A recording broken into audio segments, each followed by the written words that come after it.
Welcome to a video tutorial teaching you the basics of PowerPoint presentations. Feel free to stop this video at any time throughout. Practice and apply what you're learning. I would be surprised if you haven't found yourself in a situation similar to that depicted here in this cartoon. Or maybe you've been in a situation where the presenter had fascinating content but just included massive amounts of text on the screen. Sometimes that could lead to an audience that's disinterested. So I want to remind you, even as we begin, if you find yourself reading off of a slide or including too much text in your actual PowerPoint, I want you to stop and remember this. If we only wanted to read your paper, we would not have asked for a verbal presentation. And that is what a PowerPoint is, a verbal presentation. So they say that success is where preparation meets opportunity. And the reality is, you've been working on this significant research project all term, and now's your time to prepare a verbal presentation. So keep these things in mind. Always know your message and your content. Do your best to avoid bulky text, paragraphs, and sentences in your presentation. Know your audience. Even if you're an online learner presenting in an online forum, find ways to involve, entice, and intrigue your audience. You'll want to use bullet or dot points to speak from, rather than reading information from your slide. Find ways to use bullet and dot points to expand an idea, to keep you on track, and to give flow and order to your presentation. Well, as said by Walt Disney, the way to get started is to quit talking and begin doing. So let's get to it. As soon as you open up a blank PowerPoint presentation, you'll see a screen similar to this one. I want to draw your attention to where you are right now. You are in the Home tab. I call them tabs because they remind me of like a file folder. And within each file folder, there's a bunch of other information. So right now we are in the Home tab. But I also want to draw your attention to all the other tabs that are at the top of this screen. Some of them we'll look at a little bit later. So the first thing you're going to want to do is input the title of your research project in your thesis statement. Then you'll want to be sure to input your student name, course title, semester, and academic year. At that point, your next step will be to insert a new slide. So you'll see highlighted here an icon that you simply click on to open up a new slide. As soon as you click on that icon, another slide will appear. Likely, it's going to look just like this. If you needed to, you could always change the layout of your slides. You'll see highlighted here the option to click on Layout. And as I always tell my students, anytime you see that upside down triangle, that's an opportunity for you to expand and see more options. So, let's click on it. As soon as you click on that, you'll see a variety of options that you have for the layout of your PowerPoint slide. You can show to content or comparison content. You can use a picture with a caption.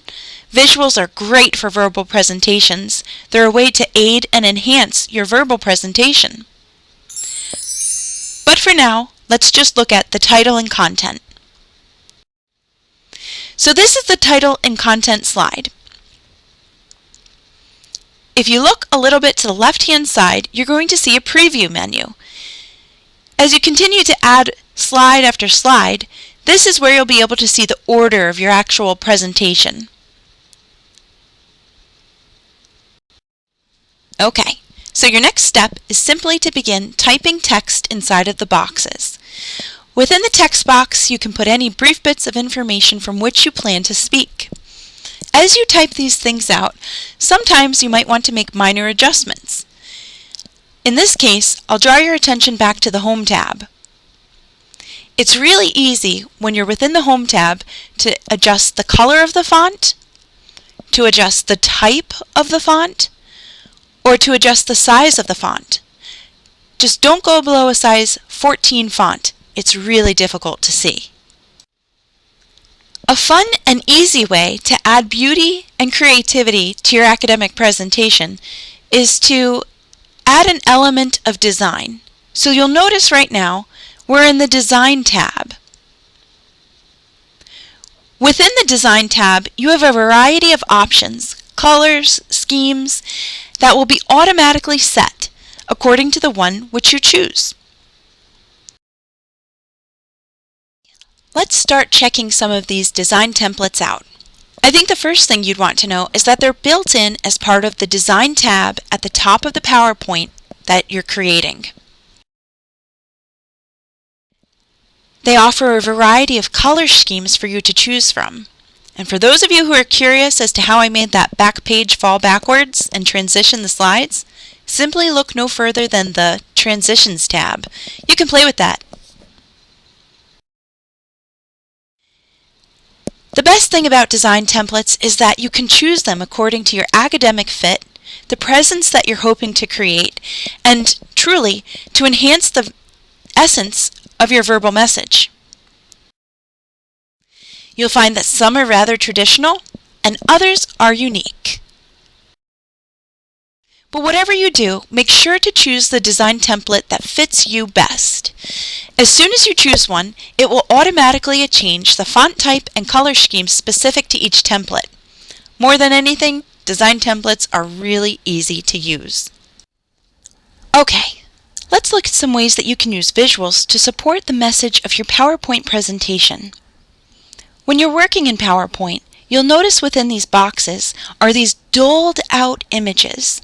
These are all options for you to add specific types of visuals to your presentation. For example, if you wanted to insert a table, click on this icon. If you'd like to insert a chart to demonstrate a bar graph or data points, click on this icon. If you'd like, you can use Smart Art to demonstrate things like a process or an organizational chart. You can also insert a picture from your actual computer, your own personal computer. Additionally, you can choose from pictures that are available online. Lastly, if it's academically fitting, there are ways that you can insert an actual video into your PowerPoint presentation. What I'd like to show you next is the most popular type of visual that you can add to your PowerPoint presentation, and that's inserting a picture from online. Okay, so let's take a look at what it would actually be like to find images or pictures online through the search option that you have here embedded in PowerPoint. As soon as you click on the icon to search for pictures from online, this box will pop up. You want to input whatever the topic is that you're presenting on and then press enter. You'll see that a variety of images come up. You'll notice that these specific results are tagged with Creative Commons licenses. When it's your time to create your academic PowerPoint presentations, be sure that you comply with this. You'll want to look through and choose an image that you'd like to insert. This will fit your academic tone and the message from which you are planning to present. So, if you are in a situation where you are presenting on the economic benefits of recycling, you can see how this simple image can really enhance the tone and the message of my content and my presentation. It's fun to include images. Go ahead and try. The next thing I want to talk with you about is how to add animation to your PowerPoint presentation.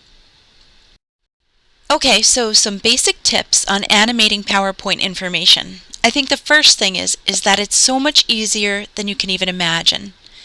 The other thing is to keep in mind that less is more. The first thing you'll do is prepare your presentation and then selectively animate pieces and parts of what you're presenting. You want to highlight the text or an object, example a photo, of something that you'd like to animate. And then we'll click on the Animations tab at the top of the page and decide what you'd like to do. Let's take a look. So here you can see an actual PowerPoint screen. Notice that we're in the Animations tab. You can see different options that you have to begin choosing animations. Fading, flying in, floating in. And you can take it even further than just this. Okay, so when you click to expand the different options that you have to animate, the following will appear. You can animate how content enters, how content is emphasized, even how content leaves a specific PowerPoint slide. And if you'd really like, you can also animate motion paths. Let me show you an example as I move my screen. I want to draw your attention to this, the animation pane. When you are animating anything in PowerPoint, I always recommend making sure that you have your animation pane open. Because as you animate, it will show you here in this pane exactly what is going to happen and how. So as you start to pull things together for your actual presentation, I'm sure you're all wondering, how do I actually view what my presentation is going to look like? Look no further than the Slideshow tab at the top of your screen. If you look a little bit to the left, you'll notice you have the option to view your PowerPoint presentation from the very beginning or from a current slide. For those of you who are learning online, I bet you're wondering, how do I record my voice to be part of my PowerPoint presentation? After all, you're learning online, so this is the way you're going to verbally present. Look no further than the Record Slideshow icon. To be honest, it can be a little bit difficult. The hardest part of recording a PowerPoint presentation is simply how we stumble over our own words. But don't worry. You got to give it a chance, and there's no better way to learn than by doing this. So, go ahead and click on that, and you'll see this option appear. It'll give you the option to record everything, your voice, your slides, and your animation and timings. Simply click Start Recording and begin. Okay, let's go over my top 5 tips for recording your voiceover PowerPoint presentation. This is especially helpful for online learners, and at the heart of it is preparation. Make sure that you prepare your PowerPoint, design, text, etc. Prepare what you're going to say, not what you're going to read off the slide. And if you're the type of person who tends to get off track, make sure that you have notes prepared. Do your best not to just read the information from the slide. And even as I say this, I contradict myself, but I need to emphasize it. Use bullet points to begin sharing information and then verbally expand thereafter. After all, this is a verbal presentation. Remember that it's normal to be nervous, but practice and preparation will help and increase your confidence. As you prepare, have a sip of water, a clear voice, and sit up straight in your chair. Do your best to fix any errors. We all trip over our words. Here's how you do so. Within the Slideshow tab, if you click on the upside-down triangle, you'll see that you have an option to record from the beginning or to record from a specific slide. Simply click Start Recording from Current Slide.